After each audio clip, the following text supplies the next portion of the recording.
Zeke, Camila y Hugo observan desde lo alto cómo la ciudad está ardiendo, tal y como predijo Jill. Camila, perpleja, se pregunta quién es realmente aquella niña. Hugo señala que este es prácticamente el mismo plan incendiario que Bale les había sugerido, y como la niña había dicho, el anciano debe seguir vivo. Además mencionan que los agitadores que llevan capuchas negras parecen estar dirigiéndose al castillo, lo que le hace preguntarse si ya van a proteger al emperador. Sin embargo, Camila le pregunta si no temen que los traicionen. Hugo responde que él y sus hombres saben que el emperador les salvó la vida, así que ahora tienen la oportunidad de vivir dignamente, y piensan con cumplir bien su deber. Camila entonces ordena a Hugo que vaya a proteger la ciudad y al emperador, mientras ella y Zeke se encargarán de la situación en este lugar.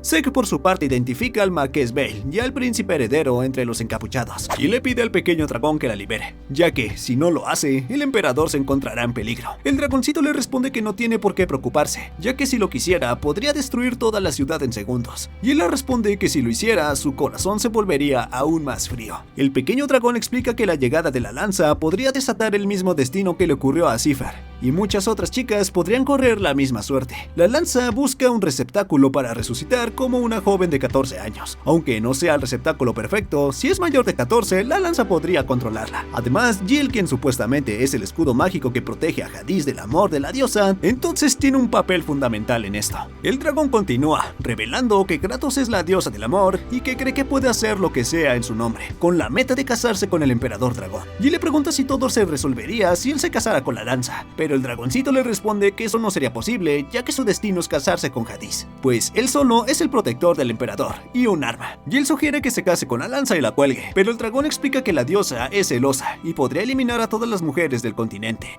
Además, si Hades llegara a aceptarla, ella moriría. Jill entonces se pregunta por qué la encerraron, si ella es el escudo. El dragón le recuerda la leyenda en la que el consorte atravesó la espada celestial para sellar a la diosa. Esto significa que la diosa la perseguirá, ya que tiene el anillo de la consorte dragón. El dragón toma entonces su forma de espada celestial.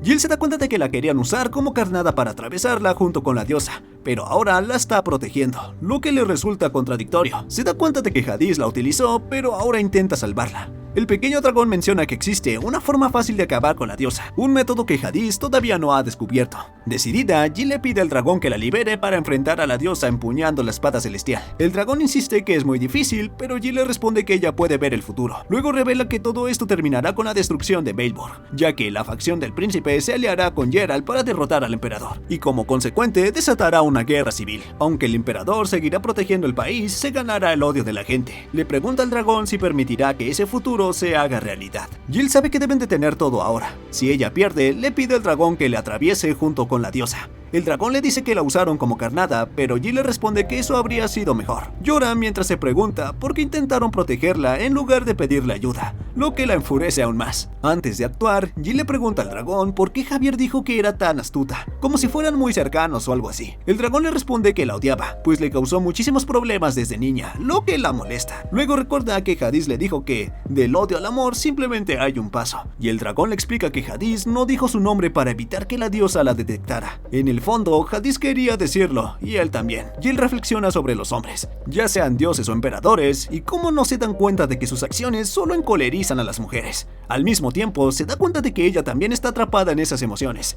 Empieza a dudar si está bien enamorarse de él, pero decide que lo salvará porque lo ama. Usando la espada, rompe la barrera para enfrentar a la diosa. En una visión de la infancia de Hades, se pregunta por qué a pesar de tener familia, no está con ellos. El dragón presente en la visión se disculpa por él, pues Hades en su reencarnación tendrá que pagar por sus deudas. Sin embargo, culpa a la diosa, pues la maldición del amor lo aleja de los demás. Le promete a Rape que, una vez tenga a su consorte, la diosa no lo perseguirá más. De vuelta al presente, Hades observa a la turba enfurecida, mientras escucha la voz de la diosa, quien le dice que nadie lo amará porque es un desalmado que usó a la niña para su felicidad. Hades admite que eso es cierto, pues su hermano lo odia y nadie lo quiere. Sin embargo, recuerda las palabras de Jill, quien le dijo que ella lo tenía a él. Hades sigue siendo el emperador dragón, y sabe que si dejara de serlo, el país perdería su protección y sería destruido por la diosa. Reflexiona sobre cuánto más puede seguir fingiendo fe en el futuro, o si debería acabar con todos de una vez. En ese momento, Hugo llega donde Hades, quien le ordena retirar a los soldados y dejarlo solo en el castillo. Hugo duda, pero Hades insiste. Justo entonces suena una campana. Se trata de Jill, quien desafía a la diosa Kratos en medio de la ciudad. Jill, como esposa del emperador dragón, le ordena a la diosa que no destruya la ciudad ni maldiga a las mujeres, ya que su único conflicto es con ella. Declara que Jadis es suyo y nunca se lo dará. Jadis, al ver esto, se pregunta si Jill realmente quiere proteger a un monstruo como él, recordando la promesa que ella le hizo de protegerlo y hacerlo feliz. Mientras tanto, Raven en su forma de espada le preguntaría a Jill por qué buscaba pelea. Jill le respondería que así todos sabrían que los incendios y la maldición eran culpa de la diosa. Jill en el fondo sabía que ella vendría, pues era imposible que una mujer venerada como una diosa no se enfureciera si alguien se declaraba dueña del hombre que ella deseaba. La diosa por fin se haría presente. Rape por su parte le diría que solo tenía unos pocos minutos. Jadis comenzaría a preguntarles qué era lo que hacían en ese lugar y por qué el dragón la estaba ayudando. Sin embargo, Jill rápidamente lo mandaría a callar, diciéndole que solo se callara y observara. Si no, lo golpearía después, pues le daba igual que fuera una diosa, no iba a permitir que otra mujer lo engatusara. El primer choque entre ambas resonaría en toda la ciudad. Posteriormente, comenzarían con un intercambio de golpes. Tras enfrentarse unos cuantos segundos, Jill se daría cuenta de que la diosa poseía una intensa sed de sangre, mientras comenzaba a seguirla por toda la ciudad.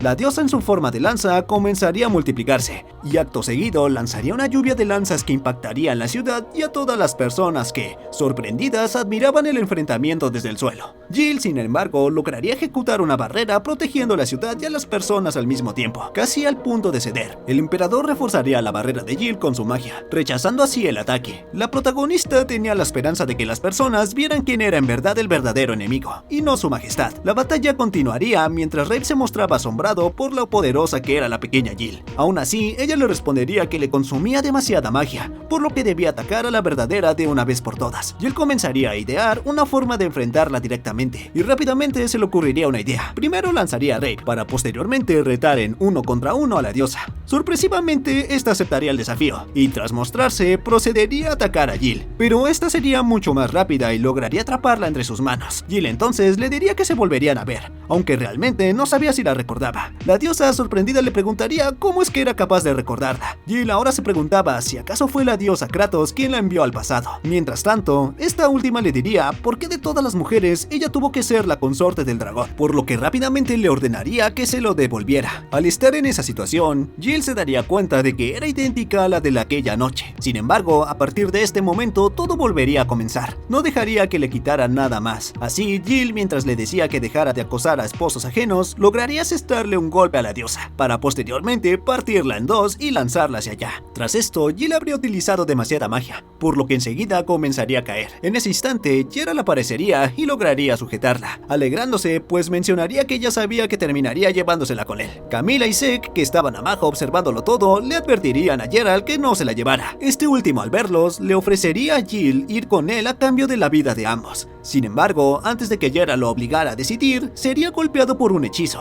Había sido Jadis quien lograría atrapar a Jill para después disculparse por la tardanza. Sin embargo, Geralt aún no se rendía al intentar atacar por la espalda. Rápidamente sería neutralizado por Jadis. Geralt, al verse acorralado en el suelo, le preguntaría al hombre si acaso quería declararle la guerra a su nación. Jadis, por su parte, le diría en un tono burlesco que para nada, ya que solo estaba presentando sus respetos, puesto que la lanza de la diosa se había roto. Le pidió que le dijera a la diosa de su parte que se mejore pronto y que la próxima vez no use a su esposa como carnada, pues él las verá con él. Aún así, comentó que era bienvenida a su boda. Si podía ir toda quebrada, que viniera así sin más. Jadis encerraría a Geralt en una burbuja y le recordaría que ya le había dicho que no estaba a su nivel. Posteriormente, de un espadazo lo mandaría a volar, probablemente cerca de la cima de la cordillera Raika. Tras esto, apreciarían a Bale. Jadis le diría a Jill que era maravillosa, ya que gracias a ella todos se habían calmado al verla proteger la ciudad de la diosa. Jill solo le diría que no lo habría logrado sin él. Después, Jadis se arrodillaría ante Jill para pedirle que se casara con él. Le diría que sabía que debería explicar otras cosas, pero que su corazón estaba tan lleno que era lo único que podía decir. Jill pensaría que este hombre es quien intentó usarla de carnada, pero tal vez era hora de admitirlo, aunque no le gustaría ponérselo tan fácil. Así que ella le respondería que, honestamente, tenía ganas de romper con él. Esta respuesta al principio dejaría frío al emperador.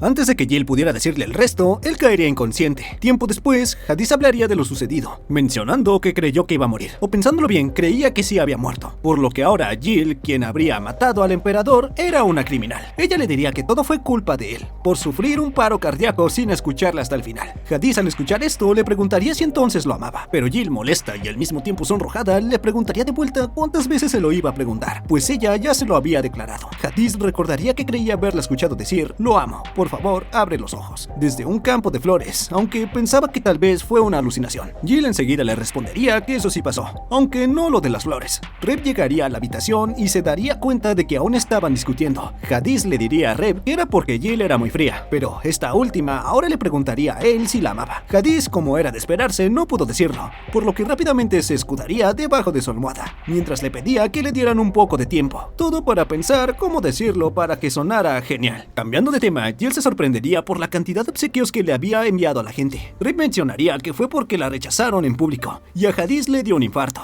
Todos lo compadecieron ya que vieron que era un enclenque y decían que se podía morir si lo trataban mal. Jill abriría uno de los regalos encontrando un chal y rápidamente se lo pondría a Hadís. Este se sorprendería al ver que alguien se preocupó por su salud, ya que en la nota decía que se lo pusiera para que no pescara un resfriado. Jill también se alegraría, pues ahora sabía que todos entendieron que la maldición no era culpa de él. Reb le diría que solamente fue la gente de Belvoir. Sin embargo, esto no le molestaría a Jill, quien mencionaría que, de momento, bastará con que las cosas cambien poco a poco. Hadís ahora le preguntaría a Reb si acaso él creía que Jill lo amaba, pero este último le diría que ya lo había hartado, y mientras lo llamaba ridículo, se marcharía para comer afuera. Hadís, al verlo marcharse, le advertiría que si lo hacía, lo partiría como a la lanza, pero Reb enseguida le respondería que jamás lograría hacerlo, ya que él es el dios dragón de la razón, y no perderá frente a algo que no tiene lógica. No es como una diosa a la que se le puede partir con amor. Hadís entonces le diría a Jill que sabía que ella se había molestado porque él no la llamaba por su nombre, pero tal vez tampoco ella decía el de él, supuestamente por la misma razón, para evitar enamorarse. Jill, al escuchar esto, se pondría sumamente nerviosa. Al verla en ese estado, para Hadís era más que suficiente,